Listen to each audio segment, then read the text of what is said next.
This video is the only one that you need in order to get yourself back on track to not only master your language, but also master the consistency that you do need in order to do so via creating a complete routine like this one right here that I will show you how we do throughout this video. So strap in your seatbelt. Let's think about which languages are you going to include in this routine. If you're only learning one language, skip to the next chapter in this video. If you are learning multiple languages, get really clear on what you want to be your maintenance languages and your main focus languages. This is very different for every language learner out there. So a few questions I would start asking myself would be, Emily, are there any languages that are causing me the most frustration? And if you are really stuck on this question and thinking about, oh, I really like this language, but do I really want to invest more time in it just to feel frustrated all over again? I love working with language learners on coaching them through those blocks and getting them to lasting confidence. So do make sure to either sign up for my waitlist for the group coaching program, the Mindful Multilinguals Collective that I open doors for every year, and or one-on-one coaching with me. Also ask yourself, are there any sort of skills specifically that I want to improve in one or more of my languages? Which languages am I most interested in right now? And are there any sort of goals that I need to hit in a specific amount of time in a specific language? Let us look at what my routine is currently looking like. I love to organize how much I work on a specific language in quarters. So for quarter 4, the last quarter of this year, I am planning to just work on Arabic as my main focus languages. The rest of my languages are going to be maintenance languages: Turkish, Spanish, Italian, and German. Next, I want you to think about where you want to end up in a year in your language. Not only where you want to end up, like the actual environment that you imagine yourself being in and how you are using that language, but I also want you to think about how you want to feel. And this can be a little bit hard for language learners, especially if you are used to thinking really logically about your languages. But the truth is, the emotional part, how we feel about our language learning process, is just as important, maybe even more important, I would argue, as the logistical side of planning and organizing and staying consistent, okay? So really think about how you want to feel. Do you want to feel relieved? Do you want to feel excited? Do you want to feel engaged? Think about any of those adjectives and write them down right under your languages to kind of just give you a reminder about what the true end goal of what we're working towards. So these aren't necessarily goals, right? In the traditional sense. It's really what is the bigger picture that we are wanting to go toward. Again, this is a no judgment zone. There is nothing wrong you could possibly say. List your wildest dreams for your language learning endeavors. In fact, what I am going to say here is just have a sentence or two that reminds me of my overall purpose. I am learning languages to express myself creatively in this world and be of service to others. Next, I want you to determine, what are your language anchors? In other words, what are your whys for learning each language that you put under your maintenance list and or your main focus list of languages? And don't be surprised if you end up with similar whys for each language, or maybe those language anchors look completely different for you, depending on what language it is, and that is perfectly normal. So here, we're going to write, I want to keep on maintaining my German and Italian because it is a source of income for me as I give language lessons online. For Turkish, for me, it is a great mental exercise since all the grammar is basically backwards, and it will help me dabble in other languages in the future. For Spanish, I know that I would love to continue my journey backpacking either Central and or South America, and I might look at even teaching English in one of those countries. So I'll definitely need to maintain my Spanish for that. And then for Arabic, I have always been interested. Using Arabic as a key to unlocking this part of the world will help demystify it a little bit and help me also get to really know some of the cultures behind the language. Next up, you are going to design with me your consistency routine that also align with your end purpose and your language anchor whys. Now, if you're thinking about how your language anchor whys fit into your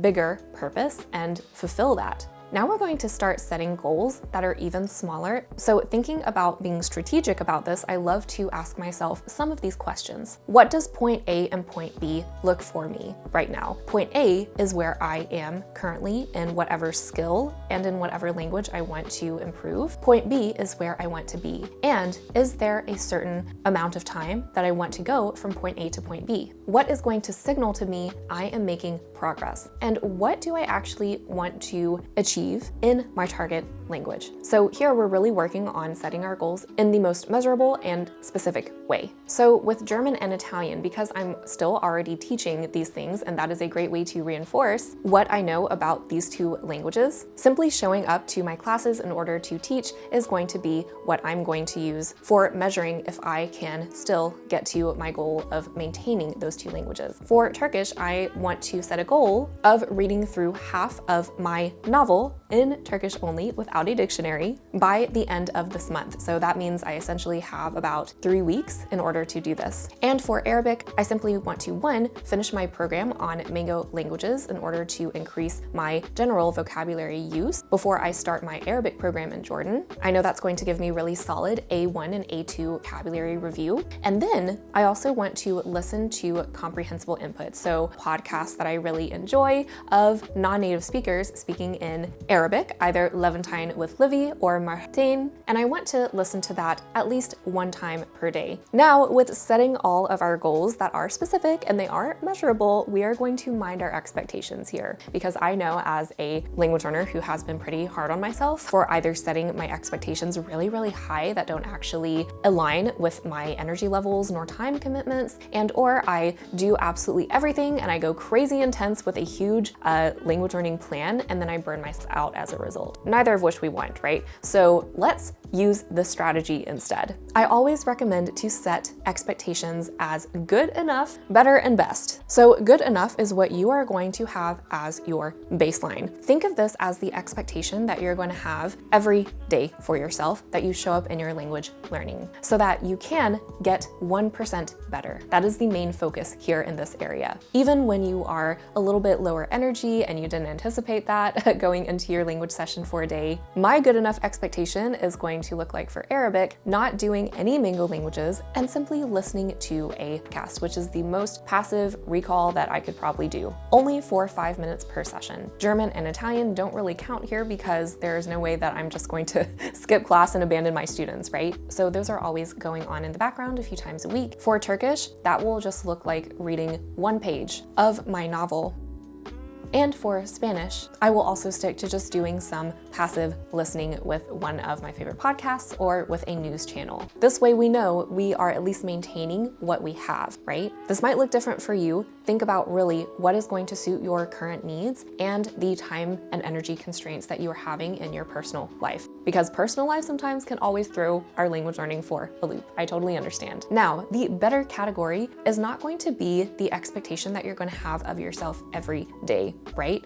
Baseline expectation is going to be our good enough, but our better expectation is going to be that help you feel that you are making even more progress in the stage. So you'll usually feel like you have sort of an average level of energy and an average level of motivation to get what you need to get done each day. So my better expectation would be reading 5 pages of my novel for Turkish, reading a short article in Spanish from either El País, Mundo, etc. For Arabic, doing both 10 minutes of Mango languages and 10 minutes of listening. And under our best category, we're going to put when our motivation is like super high for one day or when our energy levels are really working with us, not an everyday expectation. However, you're going to see the most progress when you accomplish any sort of language learning activities that fall under your best category. So for Turkish, this looks like me reading a whole chapter. For Spanish, this means booking a conversation about 30 minutes class where I can use the language actively. And for Arabic, this looks like finishing a whole unit in Mango languages, no matter how long it takes, as well as listening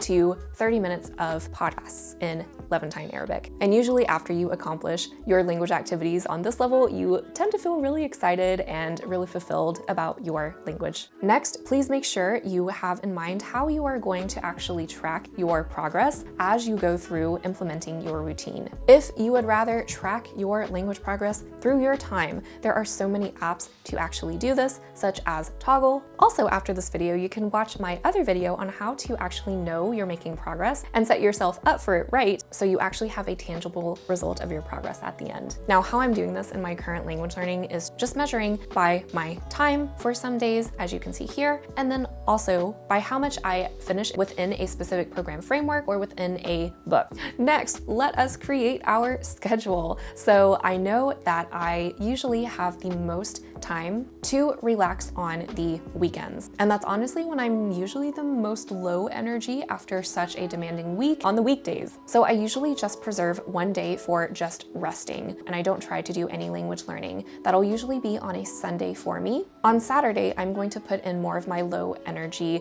good enough language learning activities. So passive listening, not scheduling any sort of classes to do in German and Italian. Now, on weekdays, I love to have some spontaneous social commitments. Sometimes I like to go to meetups in the city, but those aren't always necessarily announced in time. Sometimes they're announced on the specific day. So usually I'll set a reminder for myself to do either my good enough or my better language learning activity categories across Turkish, Spanish, and Arabic, and I'll also make sure to not schedule any German or Italian classes. Mondays, Tuesdays, Thursdays, and Fridays, I usually get the most requests from my students on these 3 days, but I don't usually accept more than 3 classes per day. Also on Mondays, I have usually the most energy because I'm starting a fresh week. So I'll put my best category, language learning activities, here for all 3 of my other languages, including giving lessons in German and Italian that day.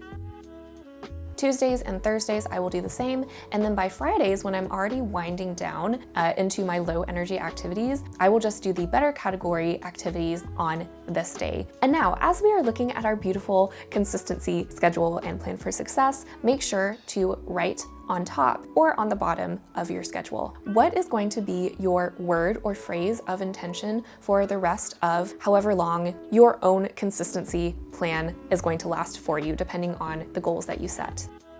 You can pick intention for the month, for the year, for the quarter, etc. What I'm going to do is I'm going to set my intention for the quarter. Low pressure. I know that I'm going to learn Arabic, especially a lot more intensely in the fall, and so I'm going to make sure that even with my best category language learning activities, I'm still not overdoing it in terms of energy, because I really am going to need to renew those resources fast by the end of this month when I do start Arabic. If you are having trouble coming up with an exact intention, you can always think about what would you like to embody as you implement this plan. Are there any specific reflections or recent insights that you've had about your language learning that is going to motivate you to go forward? Okay, so now you have all the ingredients for consistency. But again, I have learned over many years that no amount of consistency nor scheduling can fix our emotional and mental barriers that we might have in our learning. Again, I love holding space for the more emotional side of language learning. Make sure to look in the comments for more information. I hope you walk away with your brand new routines. Let me know what you came up with in the comments. I'll see you in another video very soon.